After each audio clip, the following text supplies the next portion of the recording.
اللہ تعالیٰ کے غصے اور قہر کی علامتیں کیا ہیں؟ حضرت ابو ہریرہ رضی اللہ عنہ سے روایت ہے کہ رسول اللہ صلی اللہ علیہ وآلہ وسلم نے فرمایا، نمبر 1، جب مال غنیمت اور بیت المال کے مال کو اپنی دولت قرار دیا جائے، یعنی بیت المال اور قومی خزانے جو ملک، رعیت اور مستحق لوگوں کے لیے ہوتا ہے، اس کو امراء اور صاحبان منصب اپنی جاگیر سمجھ کر اپنی ذات اور اپنے عیش و عشرت کے لیے استعمال کرنے لگے۔ نمبر 2، اور جب ایمانت کو مال غنیمت سمجھ کر ہضم کیا جانے لگے۔ نمبر 3، اور جب زکوٰۃ کو تاوان شمار کیا جائے۔ نمبر 4، اور جب علم کی تحصیل دین کے لیے نہیں بلکہ محض دنیا طلبی کے لیے ہونے لگے۔ نمبر 5، اور جب مرد عورت کی اطاعت شروع کر دے۔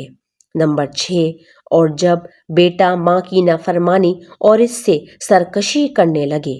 نمبر 7، اور جب آدمی اپنے دوست سے زیادہ قریب ہو جائے مگر اپنے باپ سے اتنا ہی دور ہو۔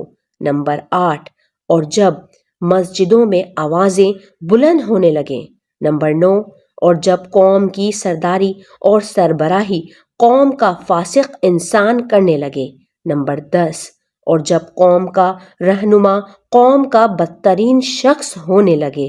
نمبر 11، اور جب کسی انسان کی عزت محض اس کے شر سے بچنے کے لیے کی جائے۔ نمبر 12، اور جب گانے والیاں اور باجے عام ہو جائیں۔ نمبر 13، اور جب اعلانیہ شرابوں کا دور چلنے لگے۔